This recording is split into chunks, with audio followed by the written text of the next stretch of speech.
buddy, put that thing back in its holster. We haven't gone anywhere. I don't understand. Check out the MichaelDukesShow.com for information on how to get access to the podcast.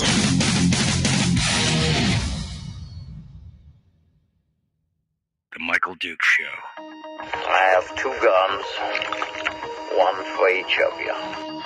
Firearms Friday. As Thomas Jefferson stated, it is the right and duty of the people to be at all times armed.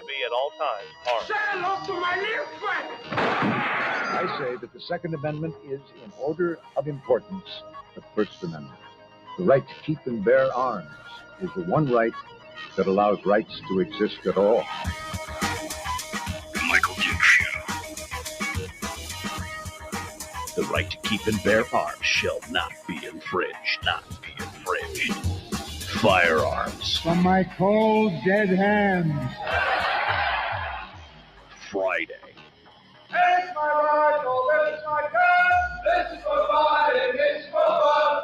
Firearms Friday. Firearms Friday. Good morning and welcome to you, my friends. It is that most beautiful day of the week where we get a chance to talk about issues of a 2A nature. That's right. Second Amendment, the firearms, the gun rights, gun laws, Second Amendment. It's all here right now. And we're ready to go. Boy, it's been a couple wild days here, folks. I'll tell you that for nothing. Record snowfall. I mean, you thought the snowpocalypse was bad last winter. This it has been pretty brutal right now. Rick just had a couple power outages. Do you have and Rick doesn't live too far away from where I live. He said, do you have a backup generator for the show? The answer to that is no, but I do have some battery backups that will hopefully last long enough for me to throw the programming to something else for the stations, because it's just, ooh, man. It's quite a thing, man. I could hear my power supplies yesterday as the power flicked on and off, going. I mean, they were really trying to keep us going here. So, yeah, it's going to be an interesting weekend. Still trying to dig out all that wet, heavy snow, trying to get it before it gets down to the hard freeze again, so you don't have these huge piles of stuff in the middle of the driveway. But it's supposed to warm up 30 degrees right now here at the old homestead. I did not go anywhere yesterday. I worked from home yesterday, worked a full, I think I worked a full almost 14 hours yesterday. So it's good to go. First and foremost, let me give you the rundown. First and foremost, let me pay my respect. Semper Fi. Today is the 248th birthday of the United States Marine Corps. On this day, November 10th, 1775, at the Tun Tavern, they sat down and started taking recruits, and that was the foundation and formation of the Corps. And I want to say a special hoorah to all those Marines out there, past, present, and future, who have done everything that they can do for their country, and I just want to say thank you and Semper Fi for all you Gyrenes out there. All right, so thank you for what you do, and 248 years. Here's to 248 more.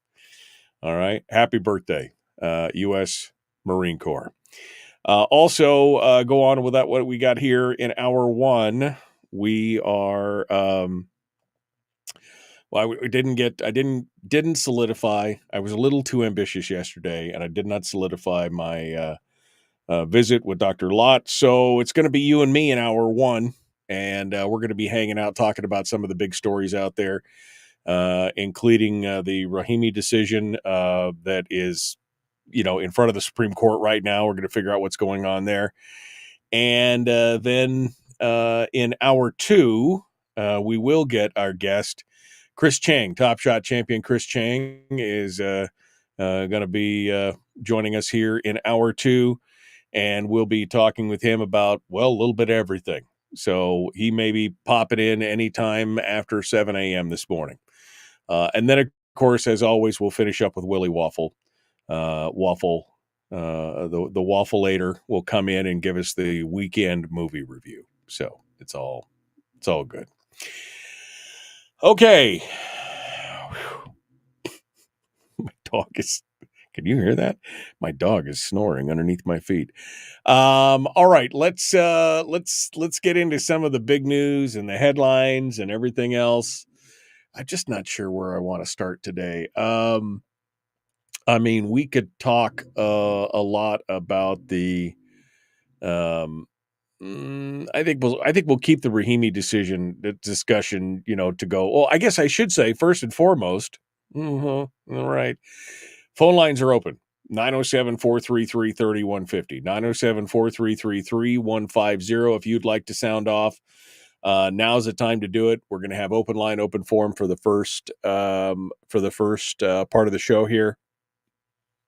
So feel free to jump in and do that. I forgot to say that earlier on. So feel free to make this an interactive discussion today with your thoughts on any of the stories that we have going on out there.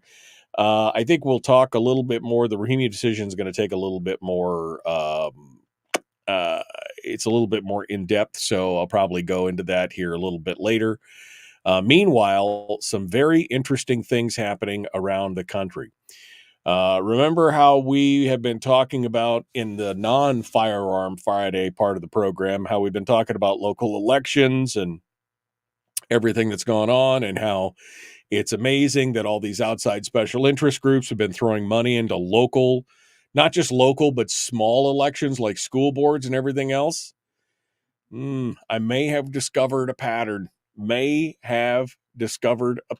Cam Edwards writes over at Bearing Arms about the Virginia school board race and how there is a school board race in Virginia where Michael Bloomberg's Everytown for Gun Safety is dropping a cool $250,000 in a school board race in Loudoun County. This is, a quarter in a school board race in Loudoun County. According to the reporting over at KOMO News, all 9 seats on the Loudoun County Public School Board were up for grabs. An analysis of all 18 candidates' campaign finance filings conducted by Crisis in the Classroom determined that the 2 candidates who have received the most contributions can thank a prominent out-of-state lobbying group. Ann Donahue, running for LCPS's open at-large seat, and Erica Ogadengbe, looking to continue representing Leesburg, have both received donations from Everytown for Gun Safety Action Fund. The New York City-based group, which advocates for gun control measures, was founded by and continues to receive the majority of its funding from Michael Bloomberg. Donahue has received $19,900 in campaign contributions. And the Everytown for Gun Safety Action Fund is Donahue's second highest campaign contributor this election cycle, accounting for more than a quarter of her overall balance of $73,000. It's like almost a third of her overall campaign balance came from Everytown for Gun Safety. She's gonna. Nope. Nothing to see here. Loudoun County has been just brewing with scandal apparently over the last few months apparently, and a growing number of student overdoses on campus is a top issue. So it looks like that this year's election could see a swing to the Republican majority. Everytown has been kind of moving away not just from gun safety, but they've done some stuff for abortion and some other things as well. Asked about this, why they would give her money or why she would take their money, she said that she just says she understands how critical school safety is. I'm the only candidate in my race that has prioritized student safety and mental health, and I'm the only one that's spoken up about the need to prevent gun violence in our schools, and I'm the only one. We all must take action to get.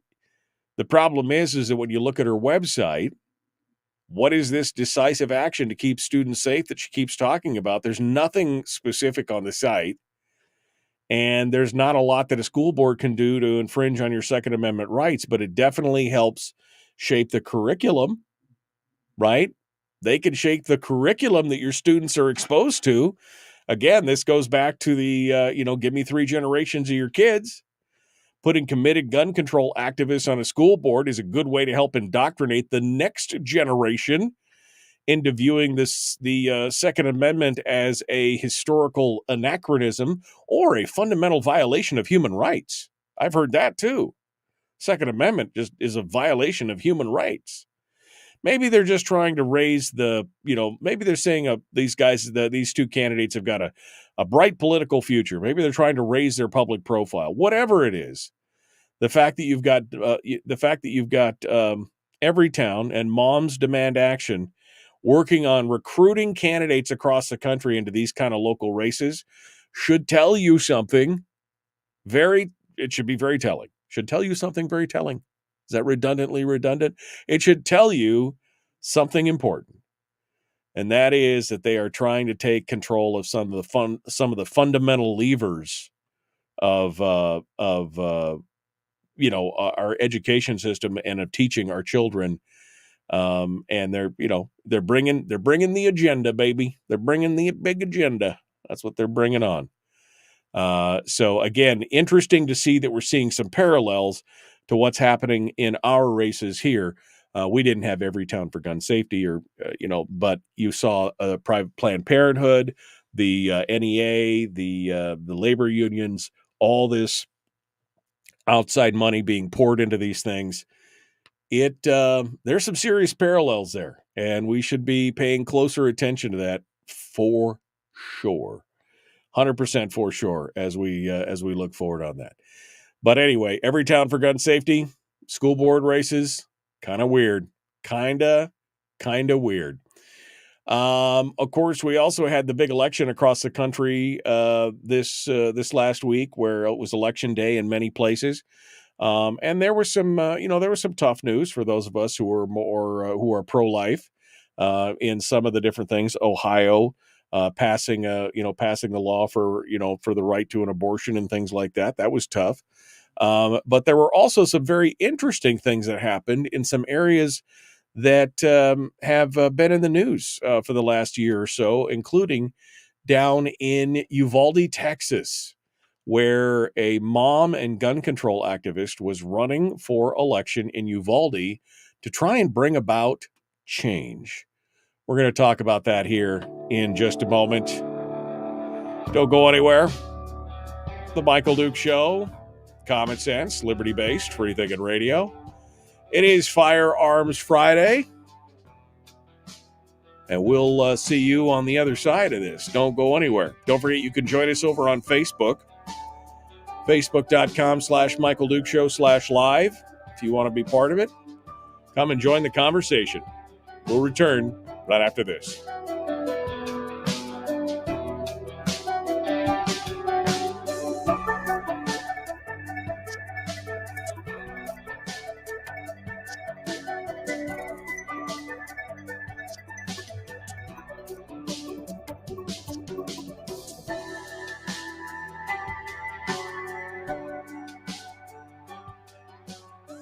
If you missed the show, you can listen to it on your time with Dukes On Demand. Oh, and it's free. Like America used to be. Streaming live every weekday morning on Facebook Live and MichaelDukesShow.com.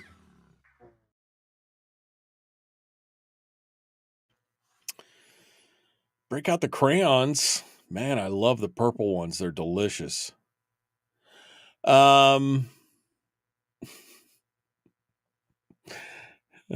Can you ask Chris if he thinks that hair gel is a lizard person? I saw that picture.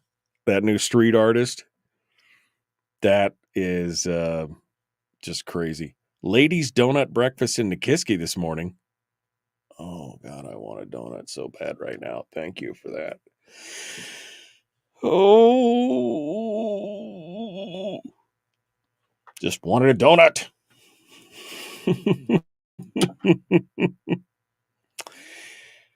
Okay.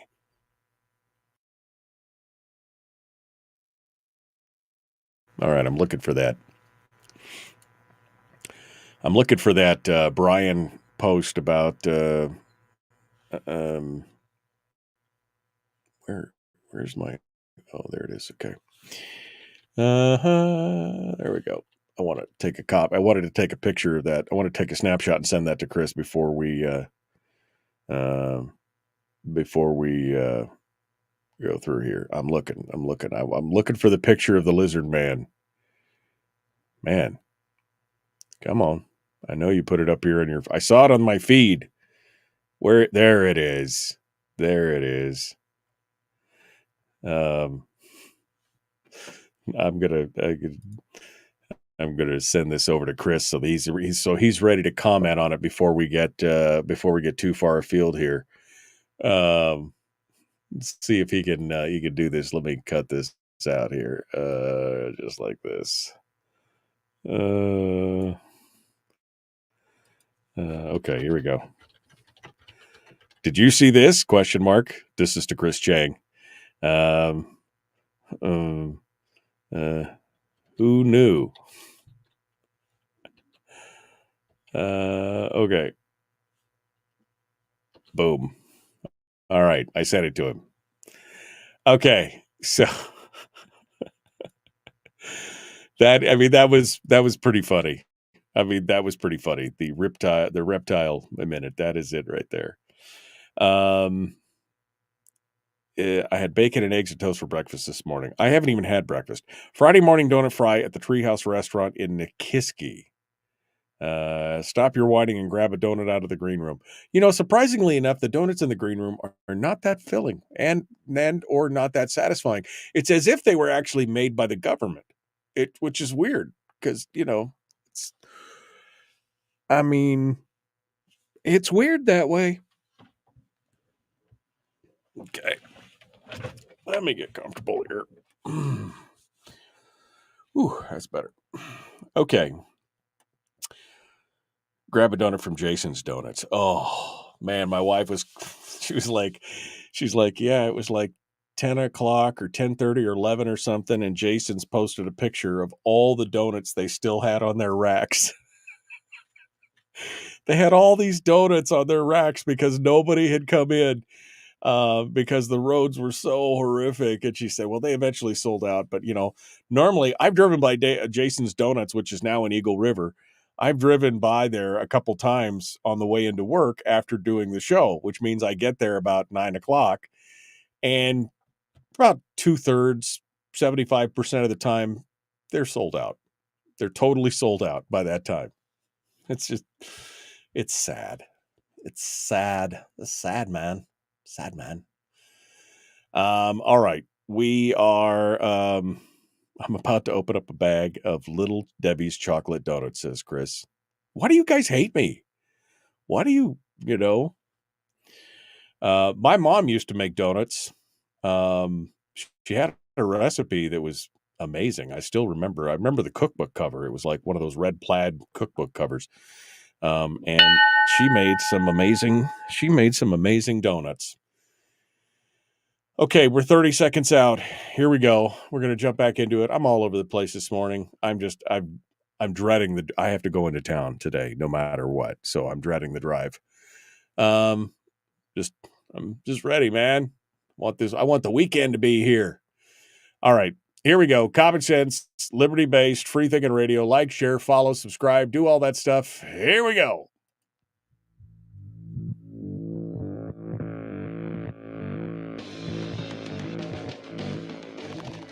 What the hell's an assault weapon? If we could just figure out how to get all of the murder guns and the attack guns and not keep selling those to people and just sell protection guns, I think that would be great and solve a lot of problems. Does this mean that if we hurt your feelings, you'd consider the Michael Dukes Show assault radio? Okay, we can live with that. Here's Michael Dukes. If you want to feel that way, who am I to tell you how to feel, snowflake? Welcome back to the program. Speaking of how you feel, we're moving on here, taking a look at all of the taking a look at all the things that are happening around the country. Of course, Tuesday's election day was a big day across the nation for many locations where they had local elections and state elections, et cetera, et cetera. And one of the places where they had an election was in Uvalde, Texas. Of course, that the tragedy that took place last year still fresh in the minds of many Americans, and of course the failure of what happened there, in the minds of many Americans as well. Well, one mother who lost her daughter to that tragic shooting has become an advocate for more gun laws, showing up at the U.S. Capitol and the State House in Austin, calling on politicians to ban so-called assault weapons, to raise the age to purchase a modern sporting rifle from 18 to 21. And as the Texas Monthly reported in a profile, she was regularly interviewed by reporters from NPR, the New York Times, the television networks, Time Magazine, the Texas Tribune, and various Texas newspapers and television stations, and was a frequent speaker at gun control rallies. So all this press and echo chamber stuff gave her the courage to decide that she was going to throw her hat in the ring for Uvalde mayor this year. Once again, when she decided to do that, she got a lot of attention, both locally and nationally. But when the votes were tallied on Tuesday, Kimberly Matarrubio fell far short of victory. In fact, she lost to former Mayor Cody Smith by an almost 2-1 margin. There were signs ahead of the election that Matarrubio's campaign was failing to find traction amongst Uvalde residents, including a pre-election profile from the Houston Public Media, where they did this profile on her, and this is what they said. This is the NPR voice. For Matarrubio, turning grief into action is not just about her family. She says everyone lost something that day in May. My community is also suffering, she said. We lost our sense of security. We lost 21 residents, and I want to be part of the change my community sees. But not everyone wants that kind of change. Talking to people in town, the town of 15,000, reveals a divided community with clashing ideas on how to move forward. Some would rather not have a permanent reminder in town, such as the 21 white crosses that line the plaza's fountain. More than 5 months after the massacre, Uvalde County voted to re-elect Republican Governor Greg Abbott, despite his opponent Beto O'Rourke campaigning for stricter gun measures. Only 45% of eligible Uvalde County voters cast a ballot. Only 45%. 45% is an amazing turnout. Are you kidding me? Only 45%. The tragedy didn't make much of a difference with new voters either. There have been fewer than 200 new voters registered in the county since the shooting. And Aide Escamilla, who works at the local junior college, says the lack of voter participation is apathy. See, this is how they're going to try and paint it, that it's apathetic. It's apathy. The voter turnout of 45% was voter apathy. I don't think that this mayoral race is going to reflect anything different in our community. It's just voter apathy. People just don't care. Except if you dig a little bit deeper, it turns out that this case, that the voters in this mayoral election, that the turnout was actually a bit higher this year compared to last year's mayoral race. So I don't think you can pin up this whole idea to voter apathy.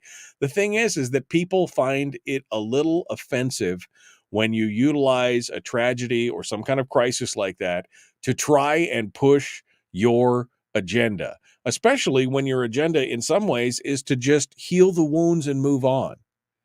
I mean, I found it very telling that in the beginning, they said that, some would rather not have permanent reminders in town, that they would, like the 21 crosses that are laid out around the plaza. Some people just don't want to see that.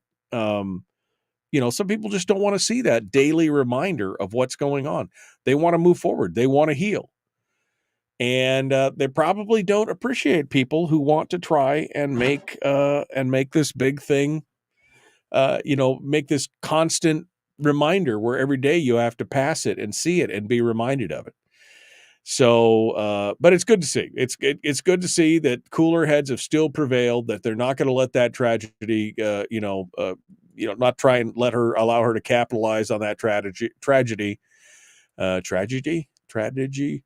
and move forward on that as well. Remember I said earlier that it looks like that I had recently heard that the Second Amendment is a violation of human rights. I mean, that's actually an argument. The parents of the students who were killed in the Parkland shooting have teamed up with a Brady Foundation's former chief litigator to file a first-of-its-kind complaint with the Inter-American Commission on Human Rights, alleging that U.S. gun policy violates basic human laws that deprived Joaquim Oliver of his right to life. The lawyer who left the Brady Group to start the group called Global Action on Gun Violence is spearheading the lawsuit with the help of the head of George Washington's University Law School Civil and Human Rights Clinic. And unlike most litigation involving Second Amendment issues, this one is launched with a slickly produced ad campaign created by Zulu Alpha Kilo. This guy, Jonathan Lowley, as you might recall, is the same one that was heading up the Mexican government's lawsuit against most major U.S. gun manufacturers. Now, the District Court tossed out that case, and the First Circuit Court of Appeals heard arguments over the summer about whether or not to reinstate the case. But as of right now, it's currently in limbo. But in this case, Lowry is working with Manuel and Patricia Oliver, who founded the anti-gun group Change the Ref after their son was murdered.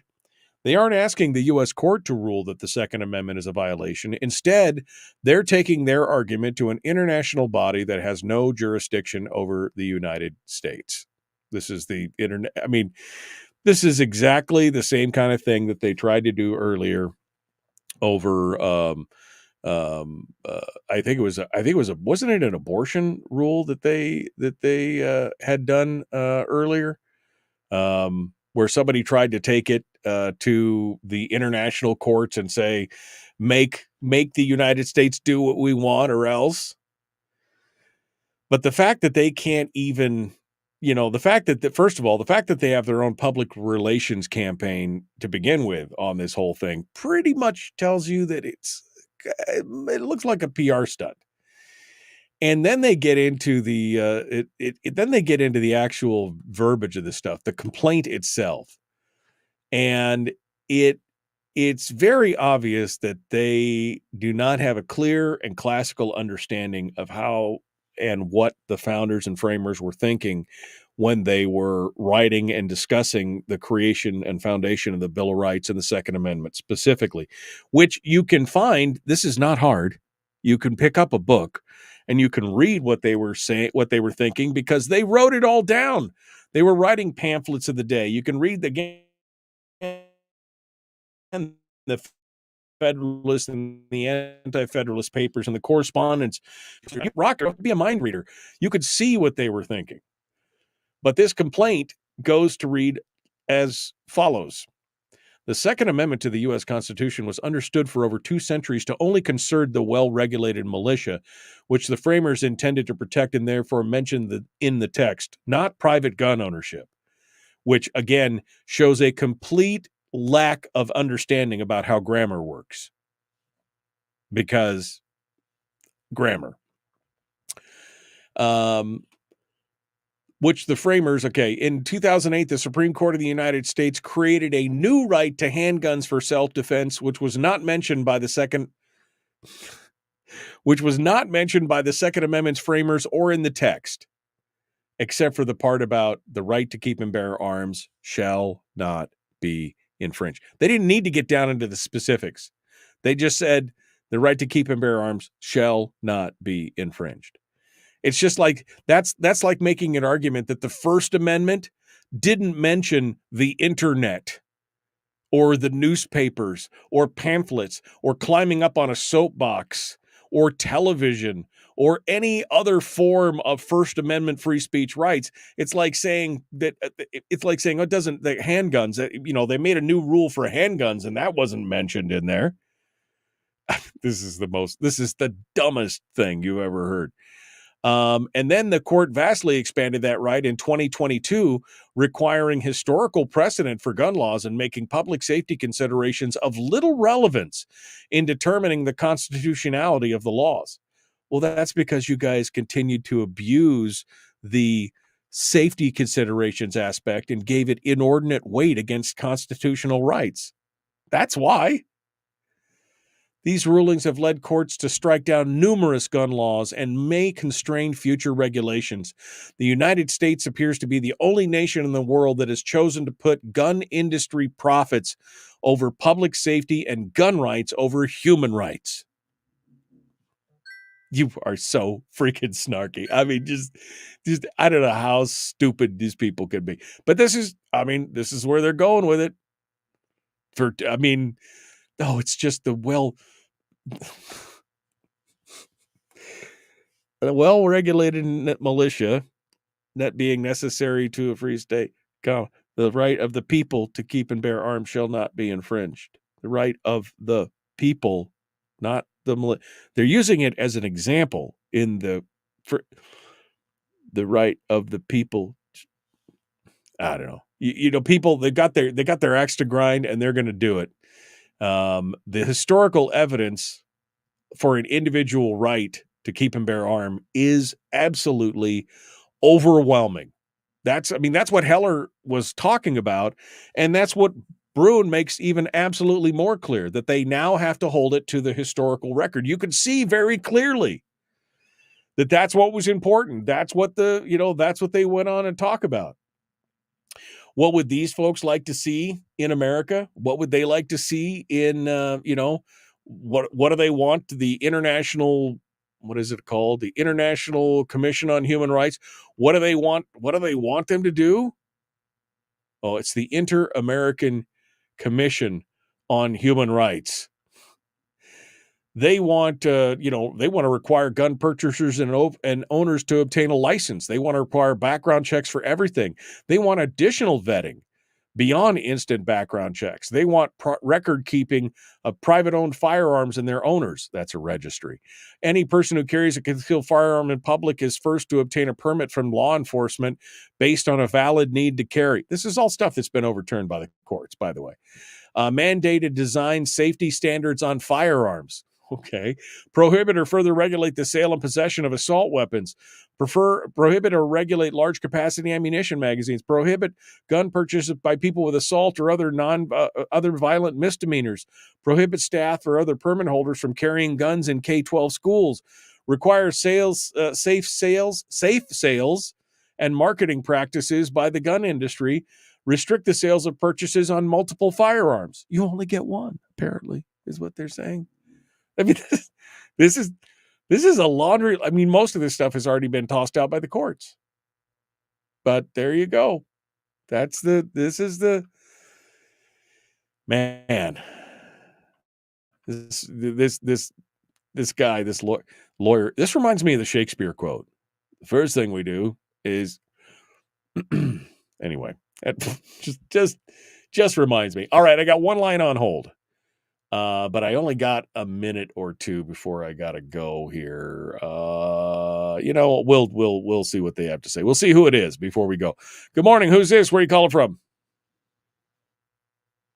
Morning, Mike. It's Fred, Rhode Island. How you doing? Oh, good, Fred. All right, well, good. I know it's Fred. I'm going to put Fred back on hold. I know he'll wait for me because I am coming up on the break, and I want to be back here in just a moment.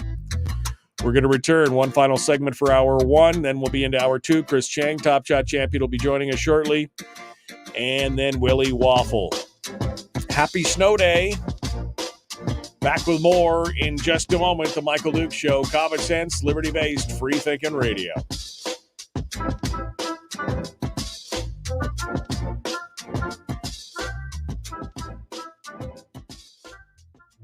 We're broadcasting live through a series of tubes, Allowing all of these entities to provide streaming stuff going on the internet. Well, it's kind of hard to explain. Sorry. Streaming live every weekday morning on Facebook Live and MichaelDukesShow.com.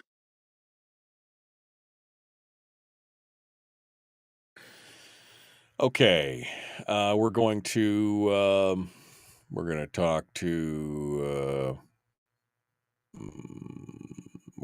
Fred here in a minute. They also think regulated means government. Whoops, wrong one. No, roll eyes, more copy. Okay, here we go. They also think that regulated means government regulations, when in reality, regulated in the Second Amendment means fine-tuned like a well-running machine. Yeah, it means well-trained. That's what it meant at the time. If you go back and look in the vernacular of the time, the Noah Webster's Dictionary of 1775, you'll see that that is one of the meanings of the word regulated. A well-trained, well-run, fine-tuned, well-running machine being necessary to a free state. The right, and who is the militia, I ask? Any man from 16 to 60. That was an actual question at one point. How stupid are they? Isn't self-defense a human right? Asks Brian. Yes. Brian's, oh man, shots fired at David Hogg. Unlike Hogg, who made a career on the blood of his classmates. I mean, isn't that just kind of sick? I mean, it is really. Is it me, or is it just kind of sick, right? I'm scrolling backwards here. Where's Jason's Donuts? They used to be in Fairbanks. Yes, they used to be in Fairbanks, but now they're in Eagle River, which is great.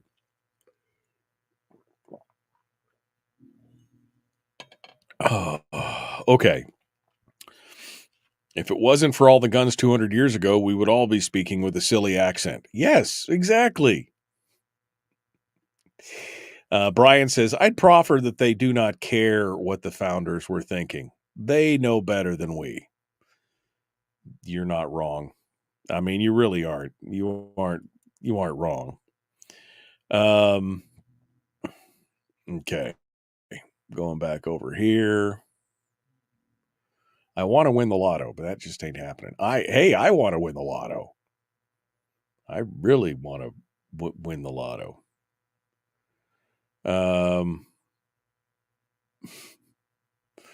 Dick the Butcher was spot on. What? Did I miss something? Donna says, Dick the Butcher was spot on. What did I miss? Apparently, I haven't had my coffee yet today, guys. I'm a little concerned here. Maybe I should do some Sudoku or crossword puzzles or something because my brain's feeling a little fuzzy. And then Donna just throws that out there and I have no idea what she's talking about.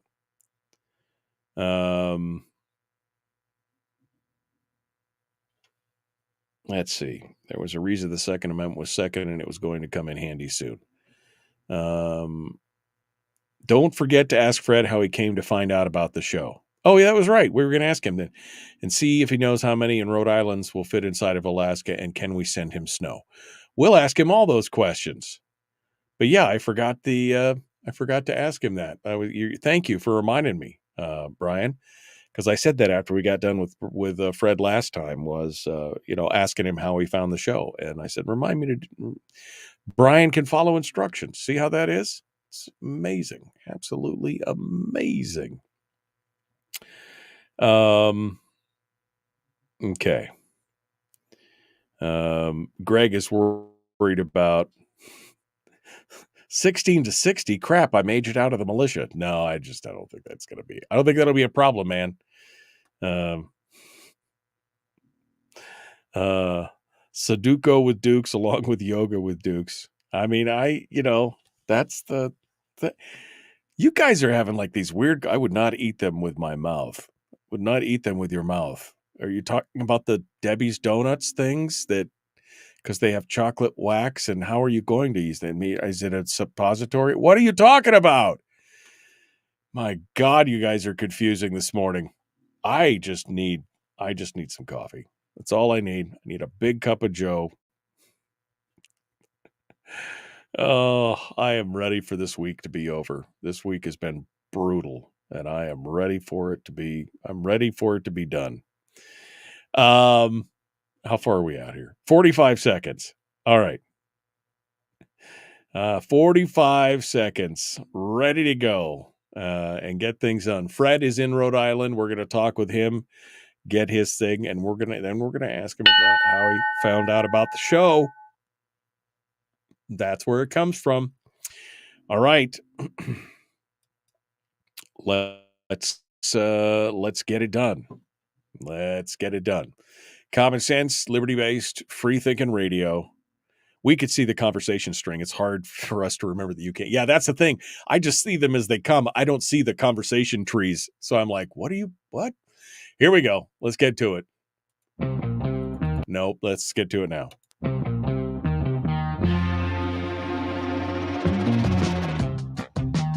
What the hell is an assault weapon? Does that mean that if we hurt your feelings, you should consider the Michael Dukes Show assault radio? Okay, we can accept that. Here's Michael Dukes. Kind of a dick, but somewhat funny. Wow, that was almost offensive. No, not really. He's right. I mean, he is right. Yes. Donna was just quizzing me on my Shakespearean acumen. And you're right. I had forgotten the character that spoke that line, Donna. So thank you. I was like, it was so bizarre. I was just like, anyway, welcome back to the program. It is Firearms Friday. Your chance to sound off on issues of a 2A nature. And the phone lines are open this morning at 907-433-3150. Our friend Fred is on the line all the way out there in Rhode Island. He calls in and listens to the program every Friday to give us his thoughts on what's going on. So let's check in with him. Good morning, Fred. What's on your mind, sir? Good morning, Michael. This whole thing with the moms demand action in the Bloomberg, every town for gun safety. And, you're absolutely right. They kind of colluded with all these other I'd call progressive groups, like Planned Parenthood and a whole bunch of others. And, and they kind of like pooling their resources, for a number of reasons. One, money. Two, it's just the clout. And three, more power and control over everything and everybody else. And they're going to align themselves with, the chief Muppet in charge up there in the White House. Right. And his insane policies. And, the whole thing, it's nothing but collusion. It's nothing more than smoke and mirrors collusion for power, money, and control. Like you've been saying all along. Yeah, I mean, I think it's a capturing of the children. I mean, they're trying to capture a whole generation by controlling exactly what they're taught. I mean, whether it's the, CRT or the gender stuff or, being anti-gun or everything else, getting these kids all politically woke. I mean, that's all part and parcel of it. I mean, for sure. Well, the firearms are just a very small portion of it. I mean, it's a lot of things. It's socialism, it's communism, it's this, it's that. It's their entire insane agenda. Right. It's nothing more than just, it's just gonna ruin the country is what it's gonna do. In the end, you won't even recognize the thing if this continues on the way it's on the track it's on right now. You won't even recognize this place within, maybe 40, 50 years. There won't be a United States of anything. There'll be probably a faction of China and Russia and God knows what else. The good news is that unless something's done about it. And the whole thing is that this whole thing that the gun control part of it, it's not gun violence. It's just violence, period. And that's people don't realize that, especially down in Uvalde. I mean, people take advantage of it. Now I feel sorry for the mom that she lost her daughter. That is a shame. But once again, how can you have gun control on one end, and then you have Soros-backed attorney generals in these various states that promote no bail, low bail, no prosecution, and the crime runs rampant.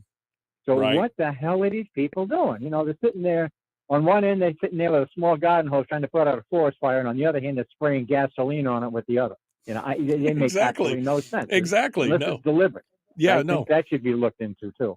You know, no, that should really be investigated. What the hell's going on there? Right, Fred. I 100% agree. I mean, it is the hypocrisy of those kind of situations. It's the Seattle assemblywoman or councilwoman who was defund the police, defund the police, defund the police. Then she gets carjacked and brutally pistol whipped. And now she's like, oh, I love the police so much. I mean, it's like it's all well and good until it affects them. You know what I mean? It's all good for them to push their agenda until it affects them. So, 100% on that. Well, it's the old definition of a conservative. What's a conservative? A conservative is a liberal who's been mugged. That's true. That's true. That's true. You know? Hey, Fred, so we're going to ask you before we let you go, how did you find out about the program? We were going to, I was pontificating on that last week. How did you hear or discover the program? Oh, okay. Yep. My girlfriend at the time was working in Alaska with the federal government. She was FAA.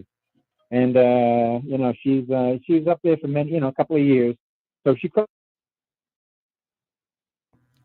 Uh-oh. Did we lose you, Fred? Sounds like we lost Fred. Do I put Fred back on hold?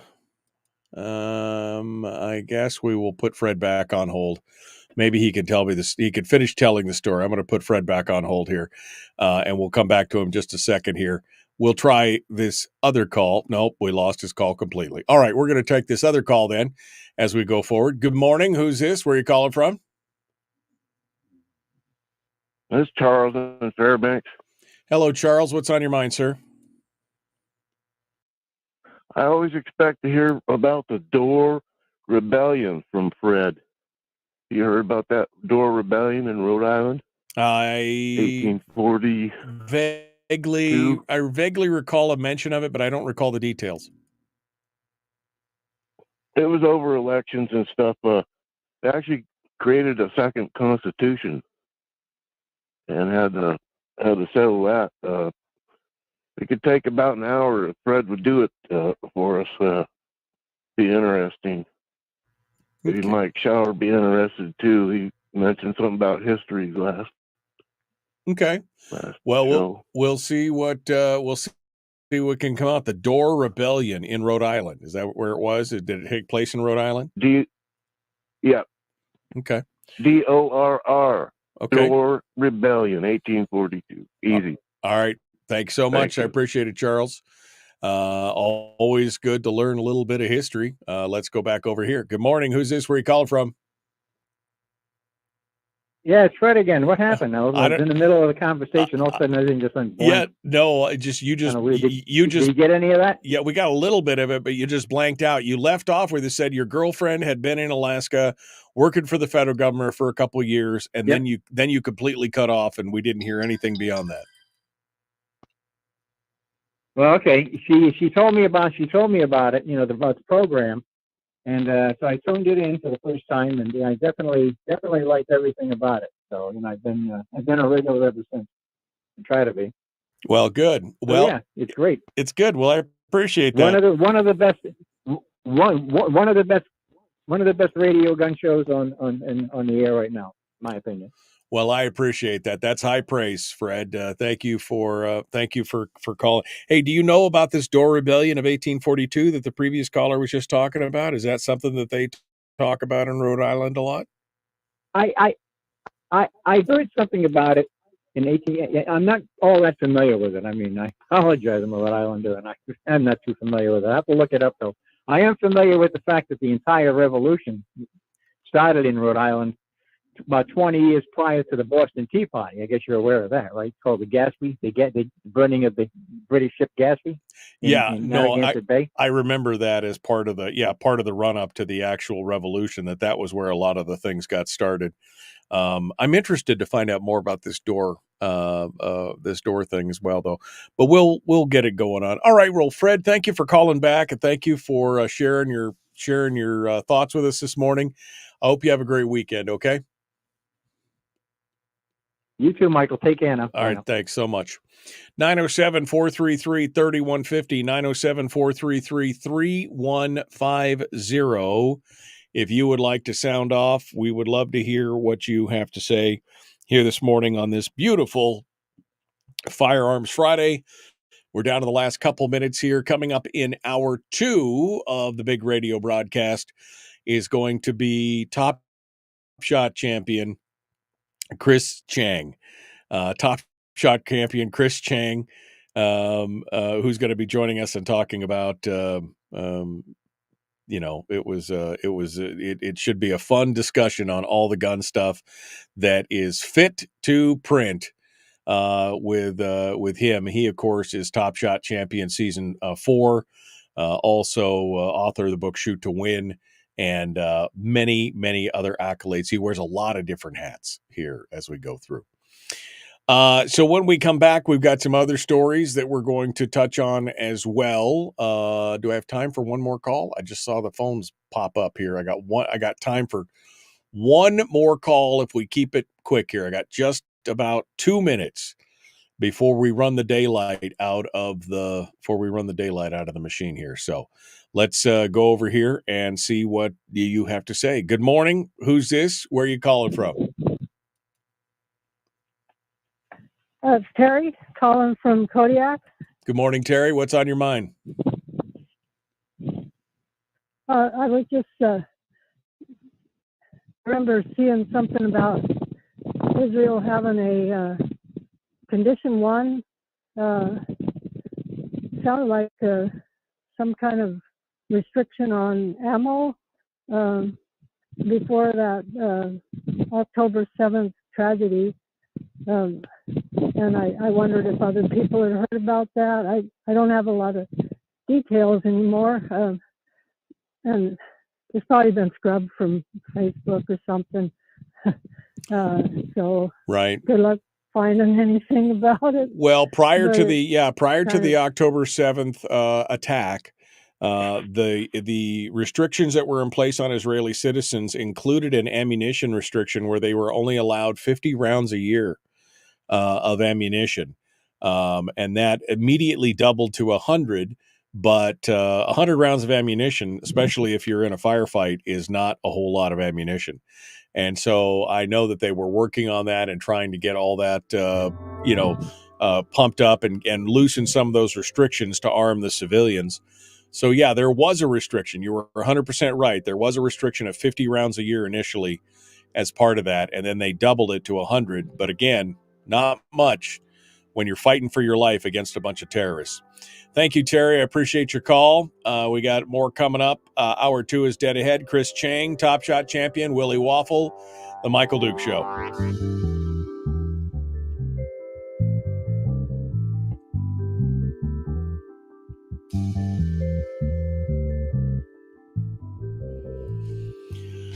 Okay. Oh, man. What else have you guys been talking about here? There's something fishy in Denmark. I love that. I'm scrolling through some of the the thing. Smaller scale. My garbage truck is stuck in front of my house, says Robert. Oh my gosh. Yeah. I know. I can't take any side streets. You can't take anything. The FBI minder wins again. Oh man. Okay. Chronicling America Door Rebellion. Thank you.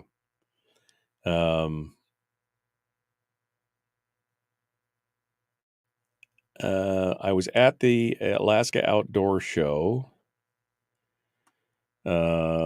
said Dick the other day, and talked to some guy at a booth for the gun rights, had a flag with snakes on it hanging from their table. They were attacking Republicans for the recent NRA bill and had a flyer with McCabe on it being an oath breaker. I've seen him on here, so have been wondering. That's Rick. That's the Alaska Gun Rights Association. They are the ones. They're part of the FACL group that are kind of they're unhappy about. They're the ones that kind of attack Republicans for not being Republican enough, right? It's kind of the circle the wagons crowd. Nice guys, I'm sure, but they're kind of counterproductive in everything that they're doing. Kyle says 50 rounds sounds like they want their citizens dead.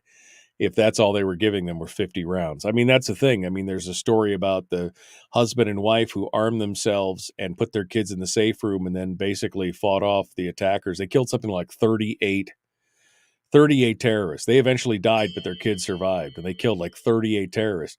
Well, if they only had 50 rounds apiece, you got to be pretty damn accurate to kill 38 terrorists with 100 rounds. You know what I mean? Depending on the situation and everything else. All right. What's going on here? No.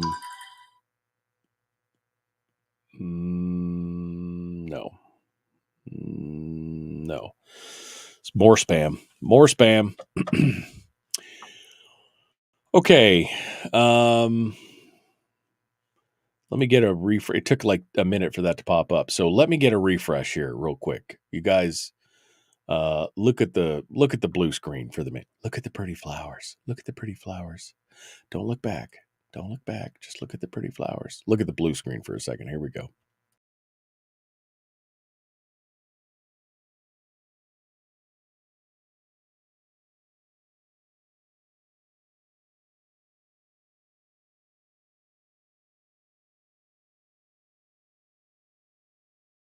There we go. Okay.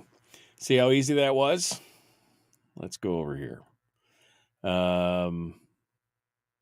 They FOIA'd that doc. Refresh your coffee. How about the cross-dresser manifesto? What? What? Oh, man. Yeah. Yeah, you got 50 rounds against a bunch of terrorists who are wearing, full battle rattle with 25 magazines, carrying 25 magazines around, each with 30 rounds in it. Yeah, what do you think's going to happen? Terrorists has got, carrying 400 rounds of ammo. You're carrying 50. How is that going to work?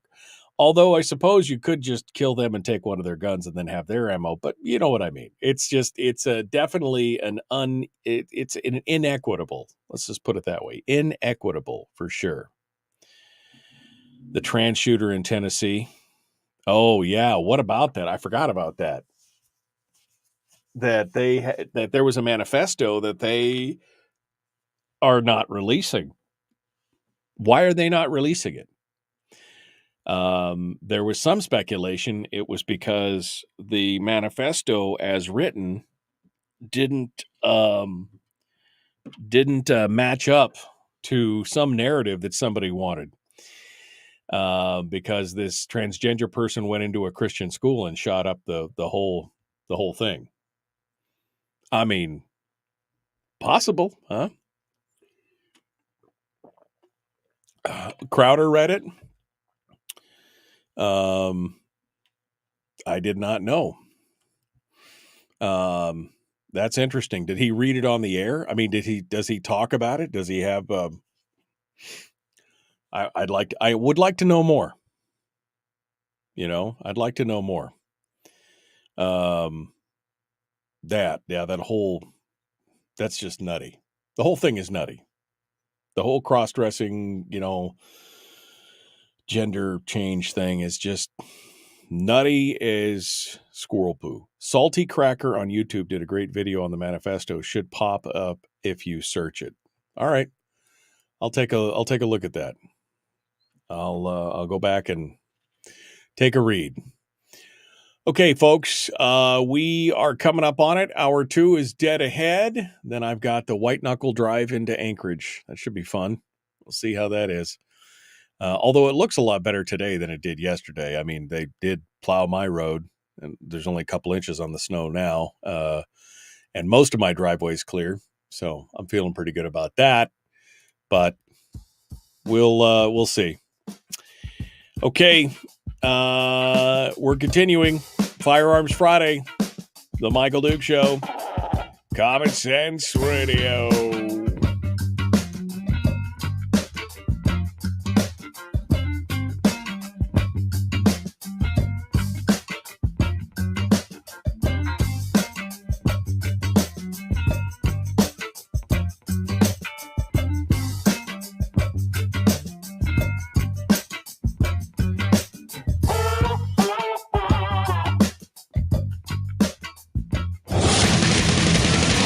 Whoa, buddy. Put that thing back in its holster. We haven't gone anywhere. I don't understand. Check out the MichaelDukesShow.com for information on how to get access to the podcast. Michael Duke Show. I have 2 guns, one for each of you. Firearms Friday. As Thomas Jefferson stated, it is the right and duty of the people to be at all times armed. Say hello to my little friend. I say that the Second Amendment is, in order of importance, the First Amendment. The right to keep and bear arms is the one right that allows rights to exist at all. The Michael Duke Show. The right to keep and bear arms shall not be infringed. Not be infringed. Firearms. From my cold, dead hands. Friday. It's my rifle, this is my gun, this is for fighting, it's for fun. Firearms Friday. Firearms Friday. Just that chance for you to come in and talk with us about anything related to the Second Amendment. Anything's possible. I'm sorry. I just got somebody just sent me a text that just totally blew my mind. And I'm trying to get everything all squared away. We have Top Shot champion from season 4 coming in here in a few minutes. Chris Cheng, who again, author of the book Shoot to Win, president and one of the founders of the Asian American Pacific Islander Gun Owners APAGOA. There we go. Asian Pacific American Gun Owners Association. That's what I was looking for. That was how it works. Also, of course, he's a spokesperson for the National Shooting Sports Foundation, and he's just a great all-around guy. Chris Cheng's going to be joining us to talk about some of the stuff that's happening around in his world as well. Then we will finish up the show this morning with Willie Waffle from wafflemovies.com. We will see what he has to say about all the things that's fit to print inside the theaters and the streams and everything else. It'll be fun stuff. We've been following some of the cases and stuff like that of some of the stories around the country for gun owners and what's going on with the fights in the Supreme Court, including the Rahimi case, which I wanted to get into, and I was trying to drag up the latest piece from Jacob Sullum. There you go. That's what I was looking for right there. Sorry, I found it. Jacob Sullum, and we've got an interesting thing. Solicitor General falsely claims that a federal gun ban requires individualized findings of dangerousness. Only dangerous individuals lose their gun rights because of protective orders, says the government. The government can disarm dangerous individuals without violating Second Amendment rights. That's what the Solicitor General Elizabeth Prelogar told the Supreme Court on Tuesday.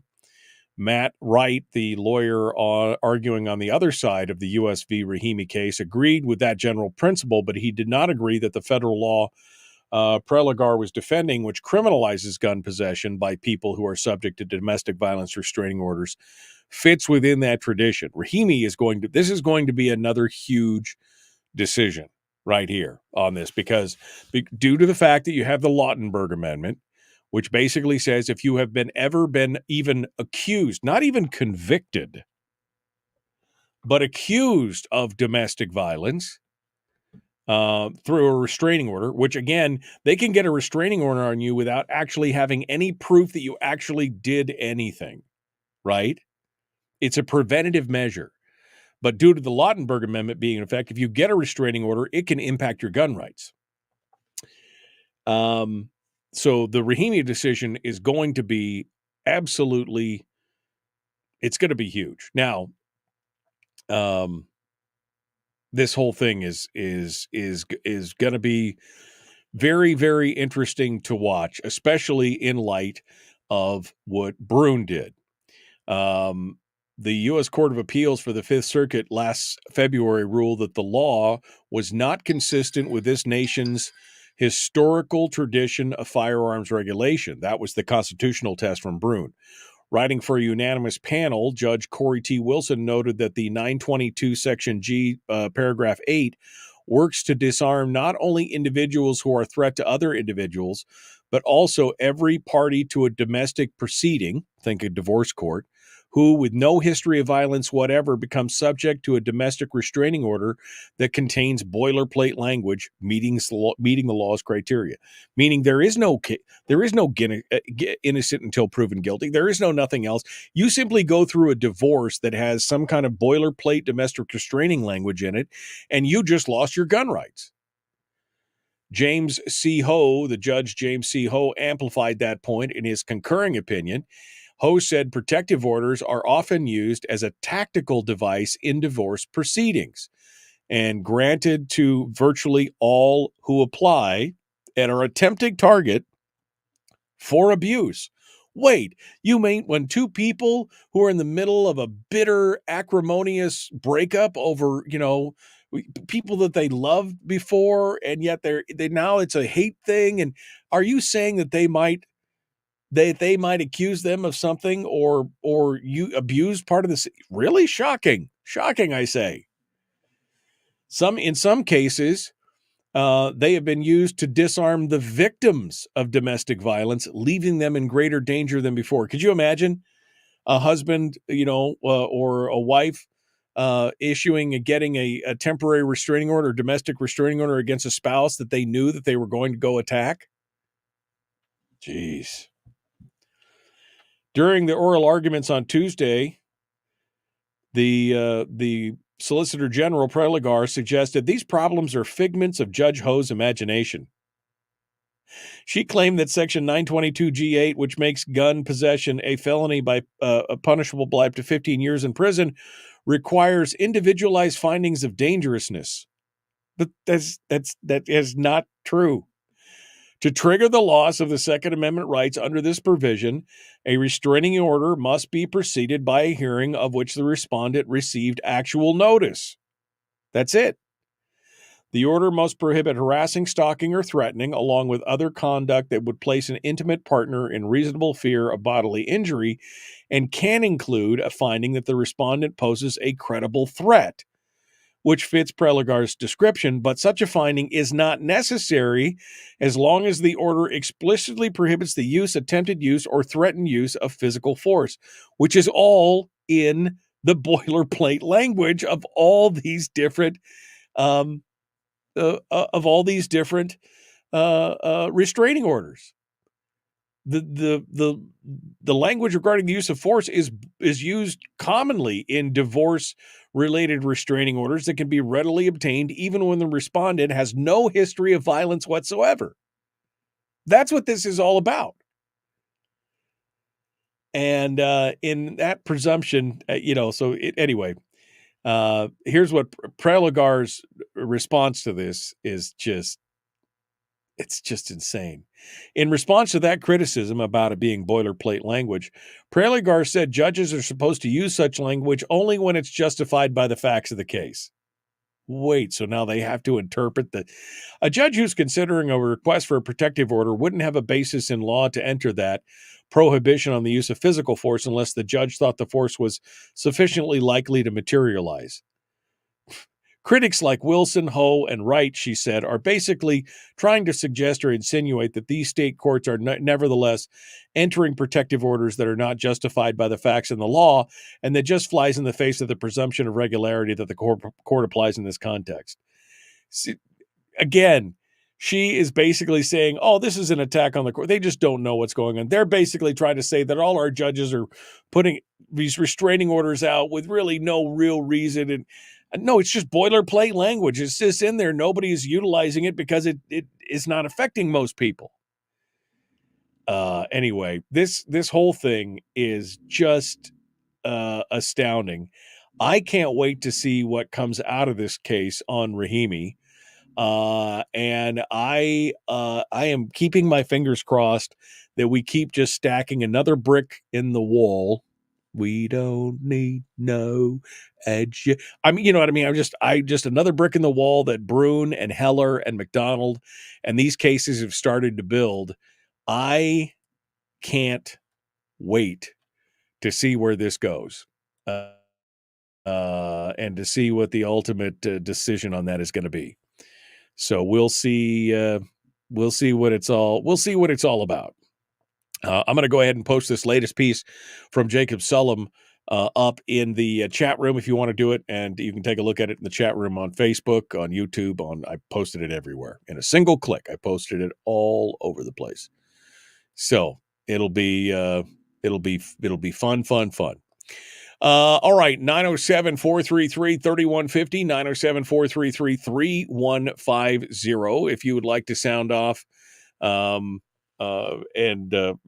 any topic that we've discussed today or any firearms related discussion, we'd love to hear what you have to say. Chris Cheng, Top Shot champion, is going to be joining us here in just a little bit. And we'll be talking about, we'll probably talk about Rahimi and more, and anything else that he's had going on. He's been a busy guy the last bit of time here, especially with the foundation and the formation of the APAGOA. So we'll see what he has to say about that here in just a moment. Yeah, why not? We'll just take a break. I feel like taking a break. We're going to go out back and have a cup of joe or something. We'll be back with more in just a moment. Chris Cheng, Top Shot Champion Season 4, will be joining us shortly. And then, my friends, it's Willie Waffle. They'll be back with more right after this. Don't go anywhere.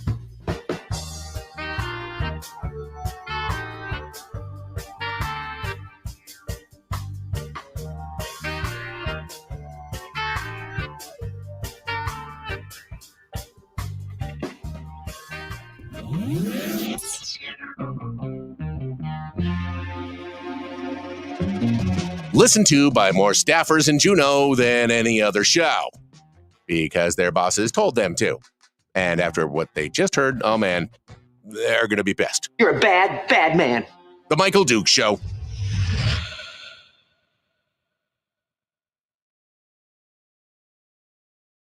Okay. All right.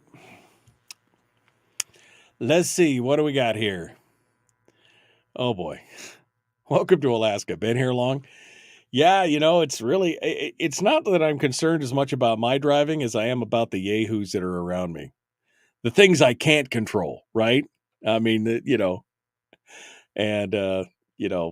snow isn't the problem. The snow can be the problem depending on how much is out there with the slush factor and everything else.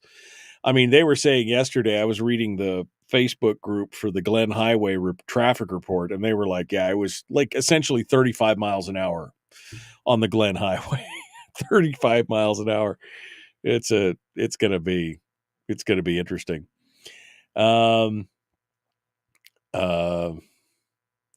Looks CR, I believe we're closer to democracy, not necessarily.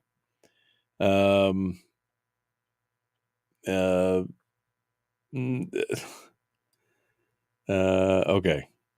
Don't guys, don't just, let's go. You guys don't fight. Jeremy, be nice. Bill, be nice. Goodness. Man, everybody's so salty today. What the hell? Would you like a little soup with your salt? No soup for you. Well-regulated malcontents at that. Lifer said it was the worst they have seen, says Brian. Beating the road conditions on the way in. I know. I mean, if I didn't have some kind of crisis brewing in Anchorage that I had to get deal to, yeah, I would definitely not be leaving this house today. So, it's should be good. I'm going to tell you that I'm going to stop for donuts on the way because I deserve donuts for what I'm doing. I haven't had a donut in several months. I'm stopping for donuts. It was them VAM virtual donuts. Yeah, they did it to me. I need me a donut on the way in. Okay. Well, let's see what's Chris should be joining us in any second here. Looking to see if he's in the green room. There we go. All right. Well, we're going to be joined by Chris Cheng, Top Shot champion Chris Cheng, here in just a moment. Let me turn this off because we have no need of this. Goodbye. I like Jason's Donuts. I don't think that they're the best. I mean, they are for certain ones. You know, it's like everybody's got one. You know, like every place has got one great donut. King's Donuts have got consistently some of the best ones. But they make like that big triangle with a Bavarian cream in it that's just amazing. But Dino's Donuts down in Anchorage has a cinnamon crumb cake donut that's just amazing. And the chocolate crullers over at Golden Donuts are great. And the cheese danishes at Jason's are amazing. You know, everybody's got a different. Every shop has got their specialty. That's what I'm saying. I've never eaten a bad donut, but every shop has got their specialty. That's for sure. All right. I see him. The man, the myth, the legend. In his own mind. No. Giving him a hard time. Chris Cheng, Top Shot champion, season 4, joins us this morning. Oh, from his Aspen Lodge again. I see how it is. Right. Hello, my friend. How are you doing? Good morning. I was going to say, boy, you are so kind and generous with your compliments, and I'm just going to take away that thank you as fast as I gave it. It's one of those things where you get to know somebody long enough that you can start poking fun, and then they're like, "Oh, I see how it is now. I see. Game on, bitch. I mean, come on, we're going to make it happen." Anyway, you ready to go, my friend? Yeah, let's do it. Let's do it to it. Okay, we are 14 seconds out. And we're just gonna riff. I was gonna talk about Rahimi if you want to talk about that or whatever else you want to talk about, but I'll let you drive the bus a little bit here. Here we go. The Michael Duke Show, Common Sense Radio.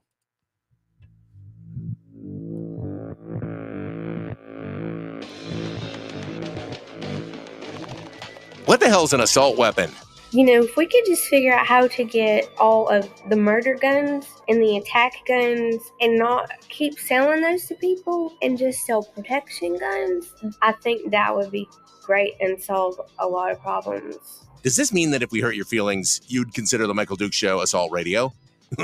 Okay, we can live with that. Here's Michael Dukes. Every freaking time I'm going to do that for Chris because he just, it's amazing. Every time, he just gets that smile on his face, like when all of a sudden he realizes what's going on. It's just one of those. I mean, I could, instead I could be playing, I could be playing stuff like this. Put a pistol on a brace, it turns into a gun.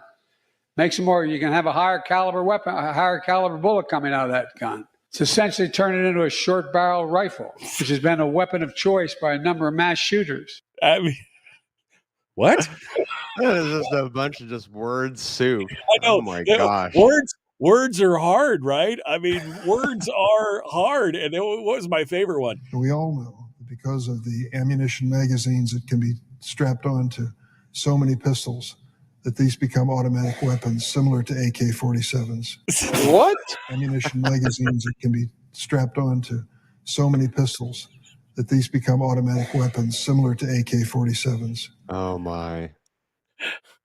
We're all dumber. We're all dumber for hearing that. But I mean, this makes me want to go into Chat GPT and type in like, what is one of the most make up ridiculous gun control arguments that you can create, and have Chat GPT just do word salad like. It is absolute word salad. I mean, you got Carolyn McCarthy and the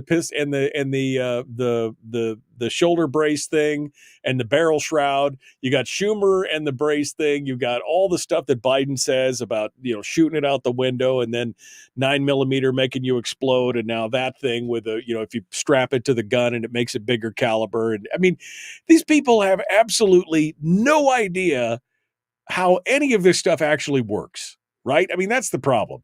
They're making laws and regulations on things that they absolutely know nothing about, and it's all about theater, right? It's all about doing something in the mean. Yeah, exactly. And obviously all politicians are concerned about re-election, right? So they score these cheap political points. They get everybody all riled up and tap into people's emotions and fear. And then they restrict our civil rights and curtail our Second Amendment, and they chalk that up as a win, right? And then they get to, parade that around during their reelection campaigns to say, hey, right, I quote, did something, even if that something is violate the Constitution. But a lot of Americans they're kind of suckers for that, right? That's a big problem. That's a problem absolutely. Yeah. I mean, that's where the 1968 Gun Control Act really came from, because there was that huge push at the time because violent crime had been on the rise, and they're like, well, we must do something. And of course, that really didn't help with much, because criminals, by their very definition, don't obey the law. I just want to point that out. And that's where we got a lot. I mean, it seems like the reactions to a lot of these gun control laws, it was the gangsters in the 30s that were prohibitionists.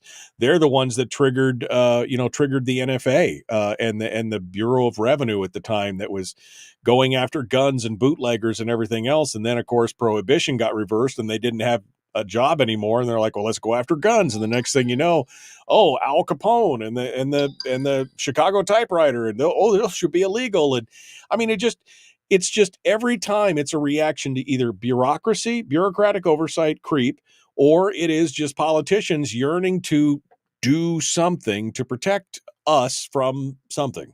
Yeah, and you bring up a really good example with the 1934 National Firearms Act, right? The NFA Act, which severely restricted civilian access to machine guns, and it was big, and largely in response to the gangs in the prohibition trade, and they were using Thompson machine guns, and local police were outgunned, and that we just know where that has landed us today. And it's just a continual negative response by our government to continue restricting and curtailing our Second Amendment rights, right? And all these mass shootings, right? It's sort of the same dynamic. We have a very small portion of our population who are committing these heinous crimes, right? And the rest of us are being unfairly punished for them. And but with the Supreme Court, they are taking on some new Second Amendment cases. The bump stock ban is one of many issues that are that's on the SCOTUS docket. There's news right the other day that the ban has been suspended, and we're going to see what the final decision for the bump stock ban is going to be. Probably decision rendered in June is what it looks like. So that from what I understand, that decision is looking like it's going to land in favor of Second Amendment rights, which is good. And the other case that is really fascinating is the domestic violence case that is sitting. Yeah, we were just talking about that. We just had a full rundown of the Rahimi case, and that's always been a problem. I mean, ever since the Lautenberg Amendment was instituted Basically, anytime you have a domestic violence restraining order put on you, the boilerplate language can turn you into a prohibited person. And we know that during a divorce or something like that, there's lots of contentious issues, and anybody, you can almost get a restraining order against anybody for, almost no, it's a very low bar. And to have your Second Amendment rights taken away without having the ability to defend yourself or even, in some cases, even know about it, this is a huge problem. This is a huge case right now. Yeah, it is. And, I think there's, a pretty, I think, kind of it's a conflict of principles, because right on the surface, it's about, right, should we be restricting violent individuals and felons, right, from having firearms, right? If those who are deemed unsafe, right, in our society, I think many of us, right, agree, okay, like those people should not have firearms. However, on the other hand, if the process, like you pointed out, is unfair and due process isn't put in place, well, right, then that's a separate problem. And so this is where, again, nuance with the Second Amendment is important, right? It's important to understand, well, right, it's just not as simple as banning assault weapons, right? And then all of a sudden mass shootings go away, right? That's just like, a lot of people think that, but until that's the there's no nuance in government. That's the problem. It's like all the way on or all the way off, right? Yeah. It's like all felons, or, instead of just saying violent felons, or, white collars, they're fine, or, whatever happened 40 years ago, kind of thing. All felons or no felons are prohibited. It's like there's no in between. They do not have the new gray areas are not a governmental strength. Yeah, exactly. And, but I'm glad the Supreme Court's gonna rule on this. It's just another issue where we just need to get some clarity and finality. Well, hopefully we get finality. At least we'll get hopefully clarity on the issue in terms of, okay, well, if the due process piece needs to be improved upon, well, right, then let's do that. But clearly there's so much confusion. The plaintiff, right, in the case is not a model plaintiff, right? He's not at all. I mean, that's problematic. He is not a good guy. Yeah, and the optics are terrible, right? For gun rights organizations to be backing this criminal plaintiff. I mean, it's I get it. You're right right. These are the cards that were dealt, and I think it's a terrible hand, right? To be very frank. But they can't not defend it, because if they don't, and then precedent is set by the court, that's a problem. It's a problem. So they're stuck with this stinky hand saying they've got to defend this guy, and it's not that they're defending him; they're defending his right. That is the same right shared by all of us. That's the problem. And if they don't do that, again, it's the precedent that would be set that could wreck everything. And it's been encouraging to see the team basically say and admit that, right, their plaintiff, maybe not a model citizen, right, and not the best of plaintiffs, but yeah, it's about defending the principle, right, defending the individual civil right and the collective right civil right in this case. So we'll see what happens. Hopefully we'll see a judgment in June, or the June timeframe, when the Supreme Court usually releases their decisions.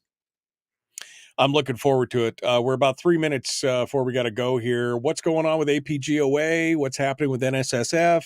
I mean, put on all your hats and quickly go through and tell us what's going on. You're a busy guy. Yeah, with APAGOA, still growing the organization. This is the Asian Pacific American Gun Owners Association. Been very, very exciting to see this grassroots gun organization continue to grow and to hold events, throughout, through the country. And let's see, NSSF. I've been talking about a bunch of videos, right, that are coming out. They're dripping out, which is exciting. And so a lot of these videos, or actually all the videos, are focused towards the new shooter, and specifically more of a cultural angle. For example, just the other day, the NSSF released a video where I talk about, if you're a gun owner, bringing a friend or family member or colleague to the range for the first time, before you go, you should try and set their expectations as much as possible. And some of these real basic things, like when you go to the range, it's going to be loud, right? There's going to be gunshots. Right. I mean, some of these basics, right, that you and I might take for granted, or, you walk into the gun shop. That's, usually ranges also have gun shops, right? And usually you check in like at the gun shop counter, and you are more likely, than not, or you're going to see a civilian with a holstered pistol. Right. And for a lot of new shooters, right, that they're only used to seeing individuals with holstered weapons if they're law enforcement. Right. That's a meltdown moment. That's a meltdown. Oh, my God. Oh, my God. Yeah. I've had some new students comment, right, how kind of off-putting it was to see non-law enforcement, people with holstered pistols inside the gun shop behind the counter. Right. These are employees. And so I took that as a learning lesson that, hey, let's not take anything for granted when we're taking a new shooter to the range, because look, big picture, we need this to be a good experience for them, right? And because we want them to hopefully come back, right, and shoot more. Right. But at minimum, we want them to have a good experience. And again, setting those expectations ahead of time is one simple thing that we all can do to make our new shooter friends experience, really awesome and enjoyable. Chris Cheng, Top Shot champion, season 4. We're out of time for this segment, folks. We got Willie Waffle coming up next. The Michael Duke Show, Common Sense Radio.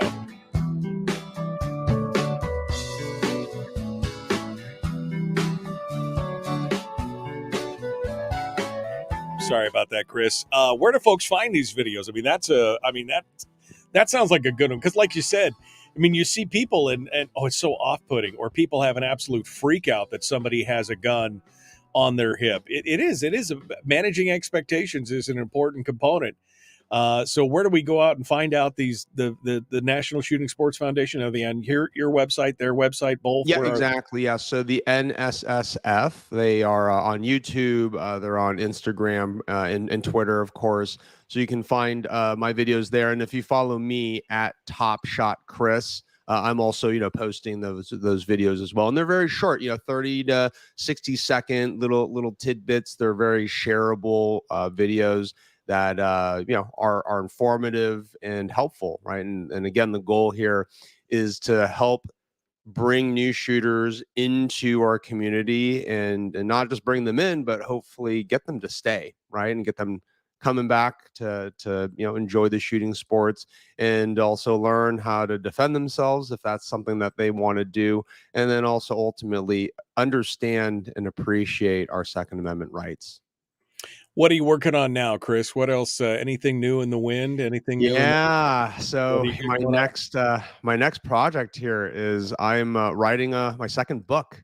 Right. So first book was, Shoot to Win, an instructional book for the new shooter. My next book here, though, is going to be about Asian American U.S. military history, specifically World War II, and focusing on the 442nd Regiment Combat Team, which was an all Japanese American regiment that has the most Purple Hearts in U.S. military history for a unit of its size and duration. About 9,500 Purple Hearts were awarded to this regiment, and so their nickname is the Purple Heart Battalion. And there's some incredible stories of heroism of the Purple Heart Battalion's fight against racism. Right. Lots of anti-Asian sentiment right during World War II following Pearl Harbor, and these courageous Americans of Japanese descent, made the choice to fight for our country, to defend their honor, and to prove that they belong here in this country just like every other American. And so the Purple Heart Battalion is just an incredibly inspiring story, and it inspired me, and it's a story that I only recently learned about, and that's shocking because I was born in California, right? And it's like I never even heard of the Purple Heart Battalion until a few years ago. So I'm really excited. I'm doing research right now, but I'm going to hopefully have the book out maybe a year from now. So we'll definitely have more to talk about. That'd be great. I mean, it was always fascinating to me that as a country and as a nation, the Japanese internment camps and kind of this turning on, we didn't see the same kind of sentiment against German Americans. I mean, there was to a point or to a degree, but we didn't see the same thing that we saw against Japanese Americans. And I don't know if that's because it was such a visible thing, the differences between us, that you could see it, in a glance or in a look. But I always found it shocking that that's what it is. And then to see people who, again, decided, I don't care how you treat me, I'm going to stand up and do what's right, and then go back and fight for the country. It's got to be a amazing story. I will look forward to that for sure. We've got to take care of that. So, and I appreciate it. Yeah, tomorrow's Veterans Day. Not a better day to let us know about it. So we appreciate that.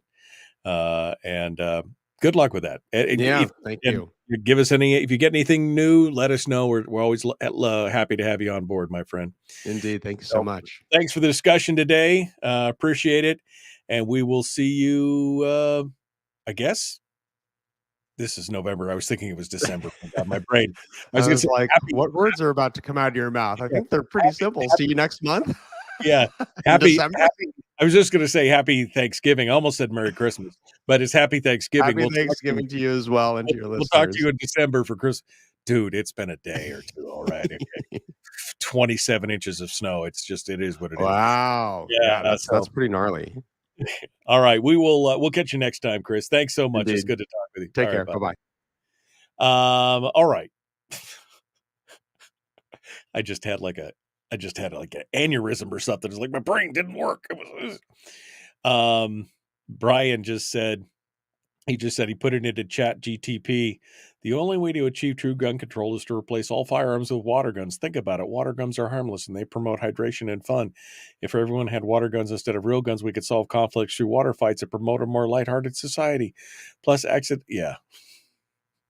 I think you have to put some more parameters in there. I'm just saying. I think it's important that you put a little bit more, Okay, we're 30 seconds out. We are ready to go. Lights on, phones ready. Willie's hanging out, waiting in the wings. Let's get this thing done. The weekend movie review and entertainment report and the Michael Duke Show. Common sense, liberty-based, free-thinking radio. Here we go. Let's get it done. Like and share.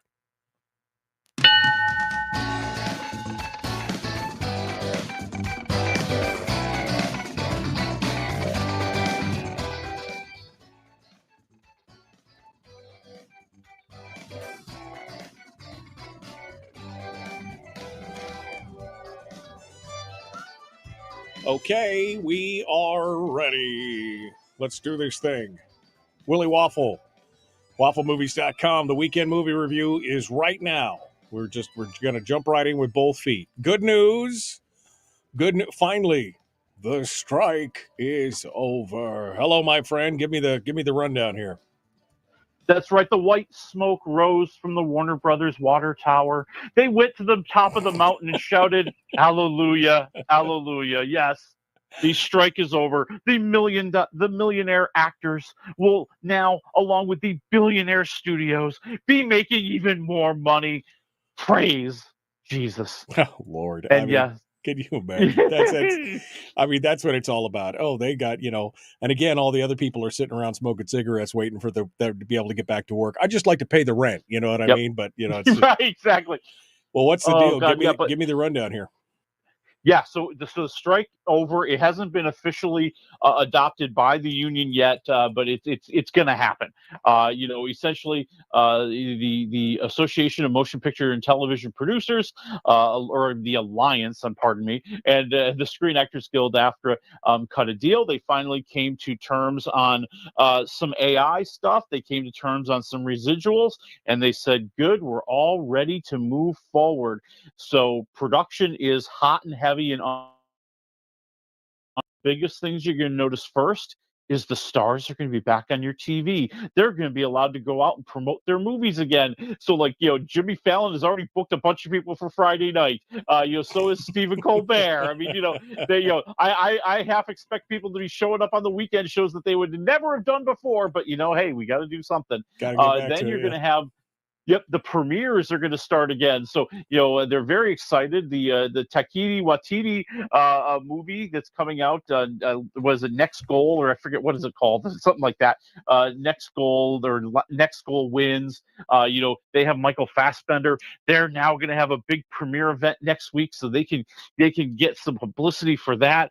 Your TV shows are going to be the first to really kind of make the big move and make the comeback. Most of them probably need until after Thanksgiving, maybe until after Christmas, to really start producing programs again. One of the big things that they're going to be facing is there's kind of written into the contracts a holiday break. So good God, you might not see. We just went through this whole thing, and now we need a break. Now we need a vacation from our vacation. Yeah.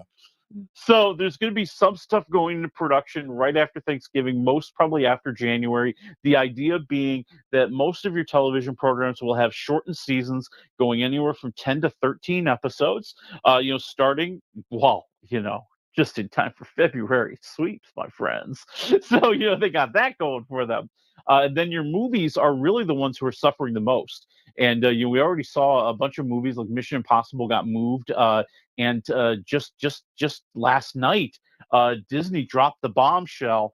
They're moving everything. Oh, wow. So Deadpool 3, which was supposed to be in May, will now be pushed to late July. There's going to be a Lion King prequel, which is supposed to be in July. That's going to be at Christmas. The new Captain America Brave New World movie, that's getting kicked out of July to February of 2025. And then Thunderbolts and Blade, the Blade reboot, will be coming out in 2025 as well. So that's happening. We're now getting word that ABC decided, well, we're going to cancel a couple shows now that we know how much money we need to save to pay all this additional money. Ow. So that's happening. Yeah, that's happening. So it's just going to be crazy. And I think you and I talked about this a little bit.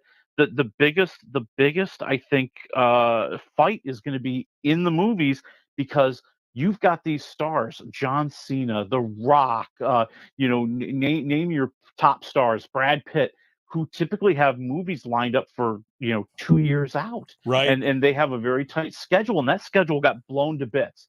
And now the fight is going to be over. Okay, I signed The Rock to start shooting my movie in January. Well, and if he missed his chance to do it with you because of the strike, tough luck.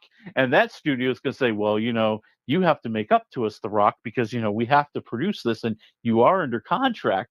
So that'll be a fight. There'll be a fight for getting crews and getting studios, getting time with the graphic artists and the CGI companies that are going to have to produce all these things. So there's going to be a lot of fighting and fussing and feuding going on, my friends. And it'll be wild to watch. This is where you're going to find out which stars think which companies butter their bread the best. Well, and I think you're right. I think the TV stuff, they're going to be able to turn, because they're able to turn stuff around pretty quick. But still, it's going to be interesting to see who survives. There's going to be a purge probably on every network as they do this, trying to figure out how they're going to pay for some of this stuff, because it's a pretty significant bump. Well, and streaming being, I think, one of the biggest ones, because they're the ones who really have had to increase the residuals and the payments, and they've had to put in a reward system where if you hit certain streaming levels, you're going to get a big fat bonus that will be split among the crew and the staff and the actors and actresses and stuff. So they're going to be the ones, and that we already kind of had some fallout on that yesterday. Max, which used to be HBO Max, has decided to shelve their John Cena movie, Coyote versus Acme Incorporated, which is already filmed, which is already in the can. It was specifically produced for HBO Max, but now Max is saying, we just don't have any place to put it. And we're not going to put it on Max, and we can't put it in theaters. So we're just going to take the big fat tax break and put this thing on the shelf right next to Batgirl. Wow. So, okay. Well, yeah.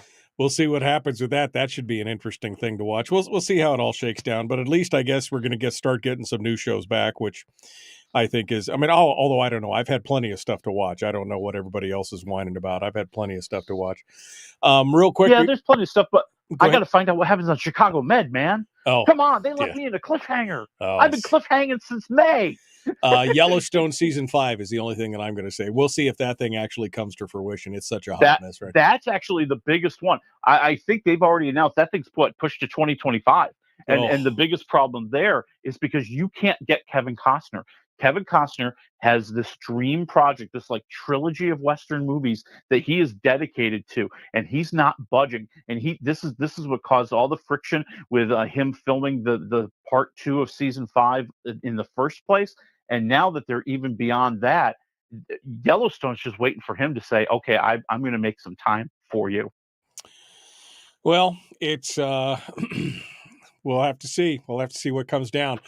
Before we jump over to the streams, though, I did want to touch on this one because it's such a huge deal for nerds like me. Legend of Zelda, the video game, which has been around since, well, before I graduated high school.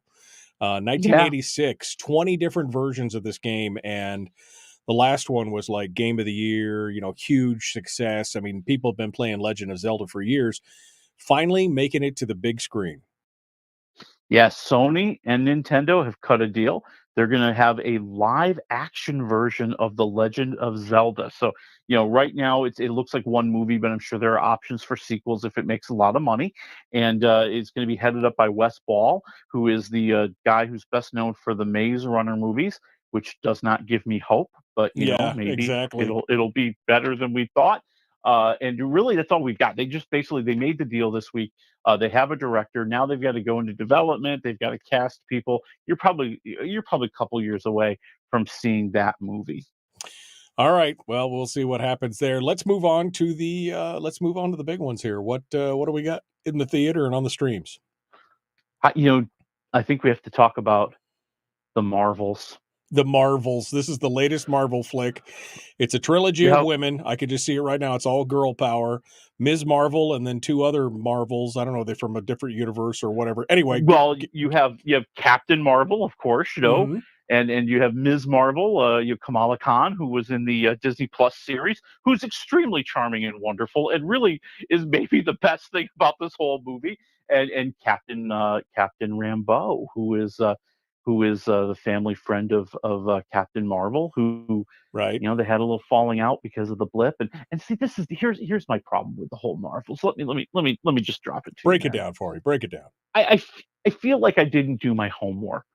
It's like you got to watch this series on Disney Plus to know this, and you got to see this like tease from the credits of another movie to know this, and you got to know this from this other. I mean, it's like you have to like be this diehard dedicated Marvel person to be caught up.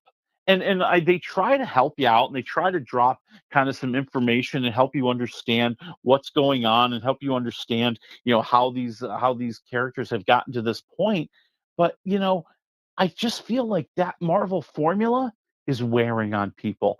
It's the same formula. It's like we'll use the TV series to lead to the movies to give us new characters. We'll use the movies to kind of tell a story, but really we're working towards some bigger, massive showdown years Right. down the road. Right. And we're gonna put stuff in the trailers to make you all excited about future movies that will then do the same thing to you.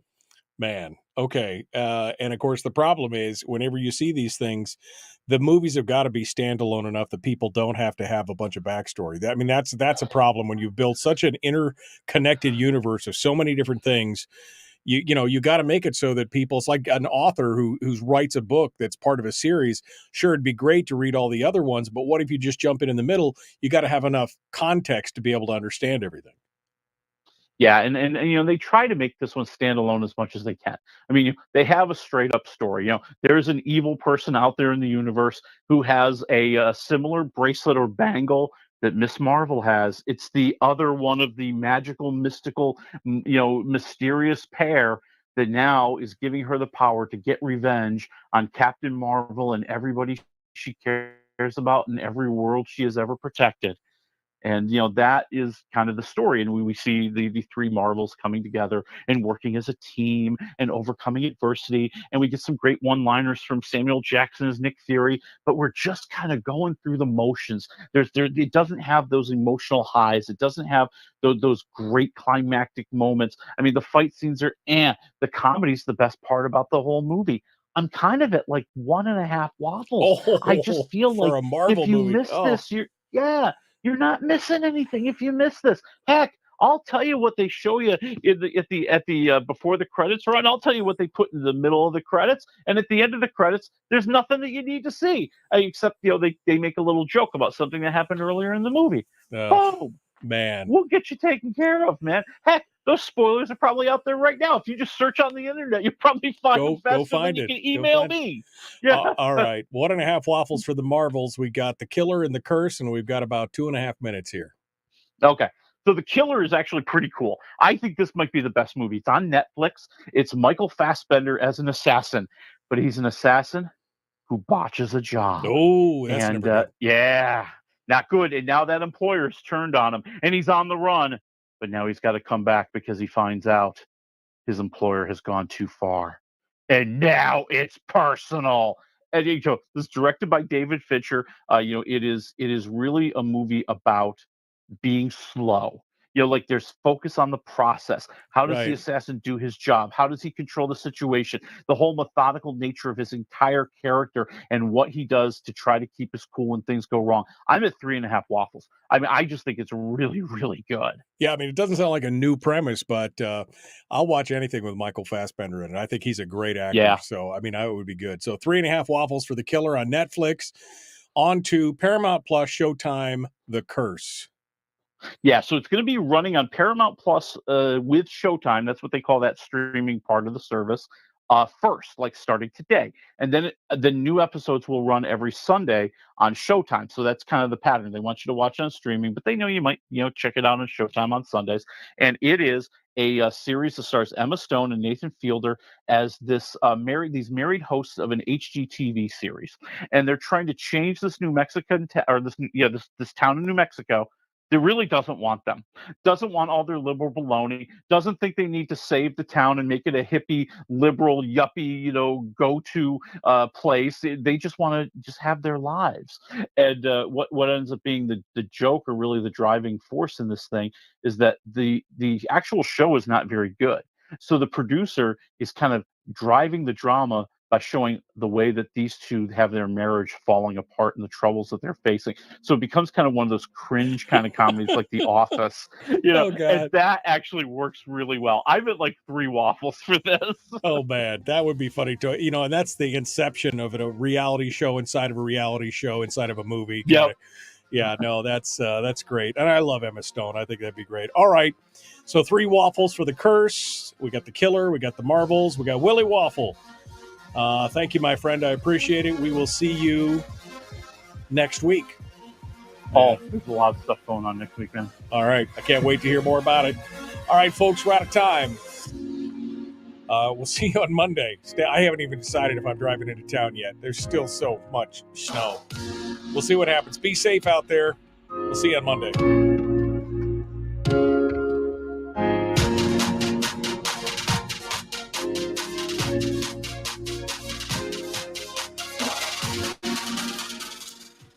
Yeah. Okay. So, so disappointing on the Marvels. I mean, Captain Marvel's not my favorite character anyway, but yeah, Captain Marvel has not struck a chord like the other Marvel characters have. No. It's like she's almost like the one that people resent. Like going to Captain America was like the one step too far. It's like we already had enough. We already had enough Avengers. Now we got to add all these other people. And I think people feel like it started with Captain Marvel. Well, and honestly, they'd avoided mostly in most of the Marvel movies. They avoided that kind of commentary, the girl power and all this other kind of stuff. And that movie was kind of rank with it in a lot of ways. It was still a good movie, you know, but I think at some point people are like, I want to be entertained. I don't want to be. Yesterday I interviewed an author, one of my favorite authors, and I told him, I said, one of the things I appreciate about you is while I can read between the lines and kind of see where your politics are, you don't just outright come out and say anything or preach anything. He's like, you know, I defend half my audience either way, you know, so why would I do that? It's here to entertain. And Yeah. I think, you know, it was like watching the fall of the House of Usher. It was right up to that last episode. And then there was that little 4-minute diatribe at the end of the thing. I know what you're talking about. And, I just looked at my wife and I went, why? I mean, you could have, why do you do that? Why? You know, because up until then, this was 99 out of 100. And now all of a sudden you dropped it back to 85 because you took me right out of the story with all your BS, you know? And go ahead. No, and I think, you know, the Marvels, you know, while it's not overt, I mean, it's clearly the girl power movie, you know, and it's about the three of them coming together and becoming a team and working together, you know, and they get into a lot of the family stuff and the history that, you know, that Carol Danvers has with Rambo. And so, you know, you get a little bit of that, and you get the sweet, touching little ending, and, you know, it does play to that level a lot. As opposed to a lot of the other Marvel movies. Yeah. Right. Well, you know, and then you see, I mean, I didn't need that for Black Widow. I didn't need that for other female. Why, you know, why all of a sudden is it just, you know, anyway, it's irritating. Just let Captain Marvel kick butt. Yeah. That's what we want. Hey, you didn't tell me about the Disney and Hulu merge thing. Oh, yeah. So this is huge. So, you know, we found out, you know, that Disney essentially bought out Comcast. That was their other partner in Hulu. And they're going to eat up Hulu, baby. Hulu is now going to be part of Disney Plus. Okay. So it's going to start like kind of next month. A lot of people who have these bundles that they've been getting, like Disney and Hulu together, they're going to get like a beta version of the new Disney Plus with Hulu in it. So Hulu is going to go away. It's going to become Disney Plus, and you'll have a Hulu channel or a Hulu section in Disney Plus to get all of that. You know, one of the things that's slowing them down is they need to work on the parental controls, because the bear should never be on Disney Plus. Right, Let's just be honest, okay? Yeah, no. So they got to work that out. But it looks like, you know, by March, it's going to be Disney Plus. And they're going to try to combine the two. And I'm kind of curious what's going to happen to me. I'm a subscriber to both. You know, right now they're talking about the price being what the bundle price is. So, like, if you've got one of the bundle Disney Plus and Hulu for $9.99 because you get the ads, or $19.99 without the ads, I mean, is that going to be my new Disney Plus cost? And, you know, I don't have to pay for Hulu anymore, is what it's going to sound like. Right. So that's going to develop, and you're going to see that in early spring of 2024. Well, if my price comes down a little bit, that'll be good, because I saw that my Disney price has just been jacked up over and over and over again. But we'll, we'll have to watch it. Yeah, but I think that's why they crammed Hulu into Disney Plus, because, you know, that really is their bread and butter. They think that's their trademark is Disney and everything that goes along with it. You know, which, you know, these days isn't all positive. They are gambling there. But they seem to think that the Disney brand is a bigger brand than Hulu. So let Hulu be eaten up. And, you know, let's face it, it was Disney that bought Hulu, not the other way around. Yeah, that's true. And, of course, they fold all their ABC shows into it and everything else. And so we'll see what happens. All right. Well, thank you, my friend. As always, great to talk with you. We'll see you next week. All right, talk to you next week. It's going to be the Hunger Games sequel next week, or prequel? Prequel. Okay, I can't. Wait. Prequel. I just can't wait. I mean, it's going to be awesome. So, all right, thank you, my friend. All right, folks, out of time. We will see you on Monday.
We've shed our terrestrial radio skin, and now we are slimy lizard internet people. It's the Michael Duke Show.